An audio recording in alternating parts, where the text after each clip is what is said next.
Hello and welcome to another episode of Toxic Love Transformation. I'm your host, Stephanie McPhail. And today I am really excited to be able to go and talk about pushing through discomfort. Now, this might be a little bit of a different angle than what you've talked about before. So I definitely recommend hanging out for about 30 minutes or so, making sure that you have the ability to take notes and be ready to have homework, because 2 weeks ago, I actually came on and did a live and gave a homework assignment, and I would love to see who completed their homework assignment and what their results were. So I'm going to back up a little bit. For those of you who did not do your homework, don't worry, you're not going to fail the class. You can always catch up and do the homework this time around, but I would love to hear from people that actually did complete their homework. Because last week or 2 weeks ago, I should say, we were talking about the fact that when we are in a toxic relationship, we lose ourselves in the process. We don't know who we are. We don't know what we want. And if we don't figure those things out, we are bound to repeat patterns moving forward, because we are coming from a place of need. I need a relationship. I need someone to love me in order to feel whole. When we work on ourselves and that place comes from within, where we love ourselves for ourselves and we don't necessarily need that validation from the outside world, we are going to be way better off at protecting our energy and not falling for the same tricks again. So it's really important for us to know who we are and what we want before we start getting into another dating or romantic relationship.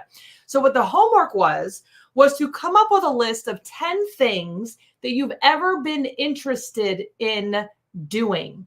Those 10 things could be going back to school, taking a class, learning art, going on a trip, learning Reiki, whatever the things are that were the most interesting. I didn't want you to think about whether or not it was possible or how quickly you could do it. I just wanted you to come up with your list, because for some people, they were in a toxic relationship so long. And I heard a few people, because they messaged me privately and said, I can't even come up with a list of 10 things. I can't even think of 10 things that I would actually enjoy doing. So if that's you, totally understand. Come up with as many things as you possibly can. The next part of the homework was to circle 3 of those things that seemed the most interesting, maybe the ones that would have the quickest chance of you being able to actually go and do it. And then go to Facebook groups or meetup.com. You can do both, and look up to see where these things are possible. Where can you actually go and try these things out? And then the next phase was to go and try one of them out. It's important for you, no matter where you are in the healing process from toxic relationships, to remember it's your job to continue growing and learning throughout this entire process. Again, the more we feel comfortable in our skin, the better off we are going to be moving forward. So this process is something we're going to want you to keep doing. We want you to keep growing. We want you to keep expanding throughout your lifetime. Keep trying new things. And remember, the side effect from this is that you're also going to start meeting people that have similar interests as you. So you're going to also not only be expanding the knowledge and the abilities that you have and the fun experiences that you have, which is always super great, but you're also going to be expanding your friend network, the people that you know. And so all of those things, they're all good things in your healing process. So you're going to go and try one of those things out. After you are done trying it, you are supposed to give yourself a rating, 1 through 10. 10 was amazing. 1 was terrible. And you want to rate yourself on how did you feel while you were doing it, number 1. And then number 2, how did you feel after you did it? Because there are some times when we have this grandiose idea of how things are going to go. We try it and we're like, oh crap, that was awful. I don't ever want to do that again. That was the worst experience that I ever did. Side story here, side quest. But when I thought for a little while, I wanted to be a guidance counselor. And if, anyone who hasn't been following me, I was a teacher for 18 years, but in the beginning part, I have a degree in psychology. I've always been very interested in helping people, and I really wanted to help kids. And so I really just thought I would be a guidance counselor. And I remember actually going out and sitting with guidance counselors and talking to them. And once I learned that basically a guidance counselor was just about doing paperwork and testing, I was like, oh God, no, I would lose my mind. That's not at all what I wanted to do. And so I say that in that some of the things that you have this idea of what it is, you actually go try it and you're like, oh no, that's not at all what I wanted. So it's okay. If you go and try, Nothing, no harm is going to happen. You're going to go try the thing. Great. You have a great story, if nothing else. And, if all goes well, maybe you'll have something new that you get to do. So you want to rate, you want to check in, because here's another thing too. When we are used to being a people pleaser, we say yes to everything. So we might not even like doing certain things. We just do them because we think we're supposed to. We just do them because that's what we've always done. That's what our ex wanted. That's what our kids wanted. That's what our family wanted. So I want you to start thinking about this part of you is, how do you feel while you're in the experience? And we're going to come back to this exact thing a little bit further along in this training. And then you're going to also look at, how did I feel after? So maybe you felt a little bit uncomfortable. Riding a bike for the first time is always uncomfortable. But after the fact, maybe you felt really great and amazing at the fact that you were able to accomplish the thing that you tried, or that you actually went out and did it, or you spoke to people, or you met a new friend, or whatever it is. So I want you to rate it after you do it. So again, if you haven't done that homework assignment, definitely focus and get that done. And we can talk about it the next time we meet. Again, we meet every Thursday, right around the same time. So that is the catch up. So now we're all caught up. Today, what I really want to focus on is the discomfort that we feel when we are making changes. Now, what I would like every single person who is listening to this training right now is, I would like you to start getting used to getting out of your comfort zone and starting to understand what it feels like, the discomfort of getting out of your comfort zone versus the discomfort of doing something you don't want to do. Because a lot of us, again, have gotten really good at sitting in pain. It hurt. It felt like shit. We didn't like it, but we stayed. We stayed because we were afraid of making changes. We were afraid of, because we stayed because we were not feeling good enough. We stayed because we thought we were supposed to, fill in the blank, etc. Those are the reasons why we stayed. We got used to that kind of discomfort. And this is where that fear and doubt comes in. Is it possible? Can I do it? All of those subconscious things that we are telling ourselves because of our upbringing, because of our past experiences, all of that. And so when we have that fear and doubt, that's going to keep us from accomplishing things in our lifetime, because we feel the fear. And instead of saying, oh, that fear is because I feel like I'm not good enough, or my self-worth has been negatively affected by toxic relationships, or, whatever the reason is, we listen to it in our brain in order to protect us, wants to keep our bodies, keep us from getting hurt. That's emotional pain, physical pain, all of it. So the brain goes into mode, and the brain says, oh, this is uncomfortable. Let me avoid that thing. Let me not do that thing. Even though you're like, wait a minute, but I was doing uncomfortable things and I didn't like it, but I kept doing it. There is discomfort, but also a safety in knowing that discomfort. There is something scary when it comes to, this is uncomfortable, but I don't know what else is out there. What if I make all these changes and the life that I want is not actually possible? What if that's not going to happen for me? At least I know this, even though this feels really crappy. Even though we tell ourselves, I don't want to continue doing this, there's that other part that's really scared of the unknown. And so whether you're still in that toxic relationship, again, our people normally are the professional woman. She makes the money. She's doing well for herself. She ends up with duds a lot of the time. She's either in that place where she is in that relationship and knows she needs to get out, or she has left and now she's like, who the heck am I? Those are really the two groups that we're in. So if you're still in it and you're having that fear and doubt of, should I leave? Know that that's normal. We understand that. There's all of the possibilities, all of the what ifs, the promises, all of that kind of stuff. And our brain is telling us all of these things to keep us stuck, even though the only thing that's going to make it better is if we push through that discomfort and we get to the other side, so that we give ourselves the possibility of creating something different. Now, if you're on the other side, you're in that other place where you're like, okay, I left, like high five to me. I was able to get out of there, but now I don't know who the heck I am. There also can be a sabotaging thing where, what if, and again, it's subconscious. Well, a lot of times we sabotage subconsciously. We don't realize we're doing it. But there's that part of us that's like, well, wait, what if I do change and I do become a stronger person, stronger version of myself? What if my friends don't like me anymore? What if The good guys are intimidated by me. What if, whatever it is? And so all of those things are also valid. Those things also happen.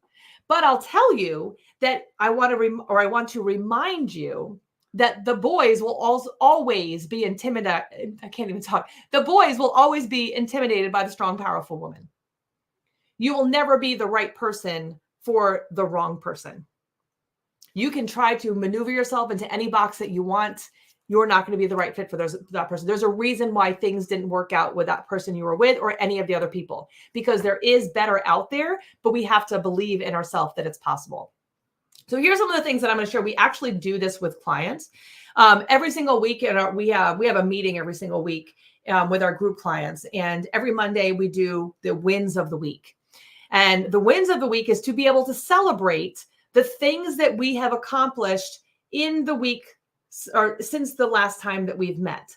Now, one of the things that we don't realize we do is that we do not give ourselves credit for the things that we do. If you are feeling depressed, getting out of bed is a win. Taking a shower is a win. If you are going to the gym 5 days a week and now you're able to do a triathlon, that is a big win. If you're finally able to stand up for yourself, if you're finally able to give healthy boundaries and enforce them, that is a win. You were able to end that relationship. Obviously, that's a big win. You were able to go on a date without fear or be able to speak up and stand up for yourself, or leave a date that wasn't going well. Those would all be wins.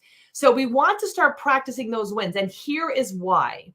The more that we build up the wins that we get, the better our self-worth will be.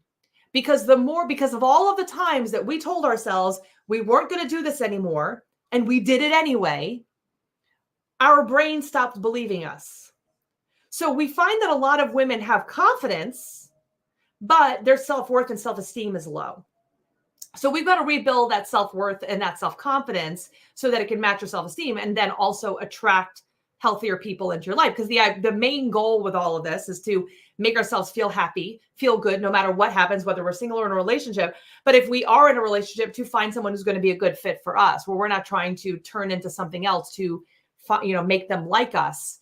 We get really comfortable in who we are so that we're not settling anymore. We've up-leveled. We no longer believe we're too much. We now know we're exactly where we need to be. And we're looking for people in our lives, friendships, relationships, romantic relationships, business, jobs, all those kinds of things that are going to be at the level we are, that we can up level with, So in order to do that, we want to celebrate doing the hard things. And I say to clients all the time, we do hard things. And I know that you do, because you've gone to college, you've gotten degrees, you've pushed yourself. If you have had kids, you did hard things every second of the day. So there's all these things that we've done that we don't give ourselves credit for. But the more that we build up on what seems like those small wins, then we can start building up to create bigger wins. And of course, we want to celebrate those wins. So when you're in our group, for example, just to go back to that, we will celebrate those small wins. Like, hey, I got to speak up to my boss today about something that I had an idea that I had, or, I went to the gym 3 times this week, or I got my 7 hours of sleep, or if you know me, I drank my green smoothie, those kinds of wins that we celebrate. We all get to jump up and down and get all excited and celebrating the accomplishment that this person had. So we get really used to celebrating each other. And so not only is that helping our self-worth and it's helping our self-esteem, but it's also expanding us. Because here is the thing. So to go back to what we were talking about when we very first started, is that we want to be able to be in a place of growth. And the place of growth is in expanding what we're comfortable with. Because most of us were in that toxic relationship because we were comfortable, even though it was uncomfortable. We were comfortable in, I know that I have to act in this way, and there's a pretty good chance there's not going to be a problem if I can just act this way, do these things, follow the same thing. At least I know what I'm getting myself into. So, and we do that because that's how we were raised. It's past relationships. It's a buildup of all these other things. So we know what to expect. It's what we're, again, comfortable in the discomfort. The way that we grow is we start doing things that are uncomfortable that allow us to grow. So again, a lot of us are uncomfortable in the toxicity, but they're not things that make us grow.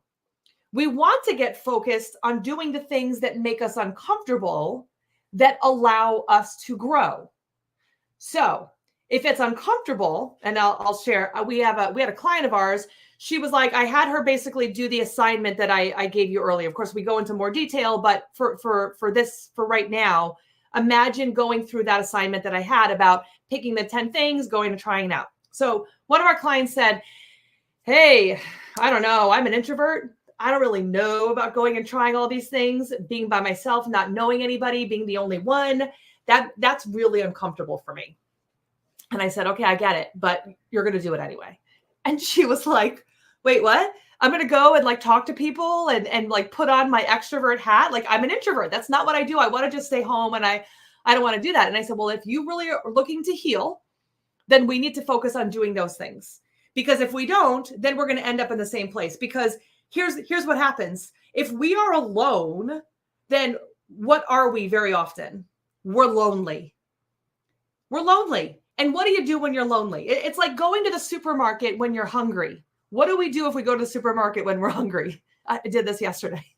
We get too much food and this foods that we shouldn't be getting. We get unhealthy food. Same thing. If you are lonely, then you're going to seek out attention, and we seek out attention from toxic people. If you are needy, we're going to attract people that want needy people. That's what we do. That's what's going to keep happening, which is probably why, if you've noticed that you've been in a cycle where you keep attracting toxic, unhealthy people, you're probably hungry. You're looking for that attention and looking for that external validation. So we want to make sure that we are filling ourselves up so that we know who we are and we can do the hard things. So we want to have growth. The more we expand our ability to meet people, make new friends, do new activities, the better it is. So going back to this client, she kind of pushed off a little bit, and then she was like, okay, you know what? I hired you. I'm going to just do what you say. And so she did. She started joining some of the meetups. She started joining some of the Facebook groups. She started going to the meetings. She started going to singles groups. She started expanding her friend group.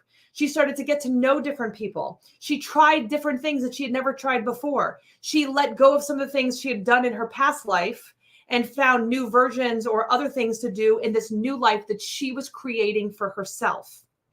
She got to a point where she now has and that she came from, most of her friends had been single most of her friends were in relationships. She was the single one. They were in relationships.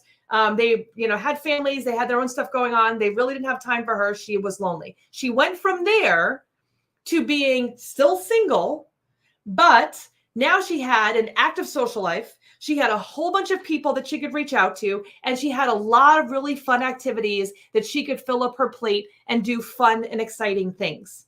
So when she did start dating and she saw guys that were giving her attention, that might have been good looking, that might have been a lot of positive things, she also was able to say, this isn't so bad, but it's not what I want.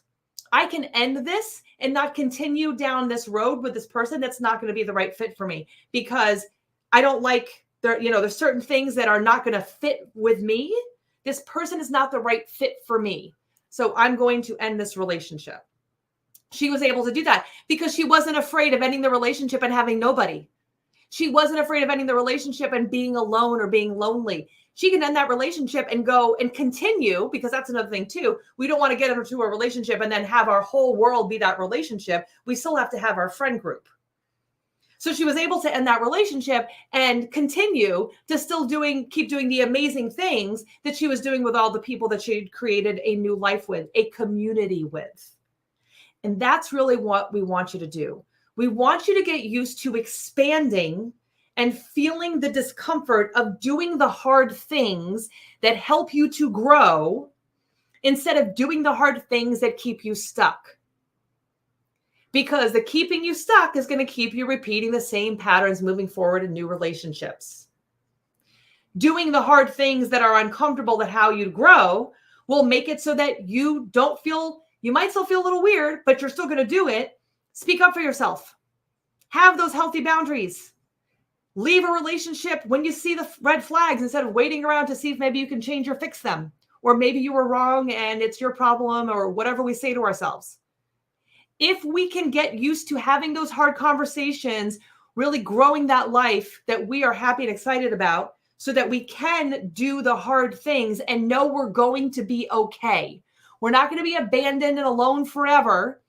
We have our support system in place so that we don't have that fear. We know that we are loved. We know that we are worthy. We know that we deserve something healthy relationships, healthy people, and we're not going to settle for anything less.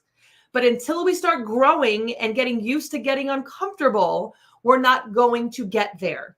Continuing to be comfortable in the things that we already have done that haven't worked is going to be more of the same results. Healing is not comfortable. It shouldn't be. You should be expanding your comfort levels as you are healing. That's why reading self-help books and watching videos, it might be a little bit, because you're like, oh, I can self-identify with that a little bit.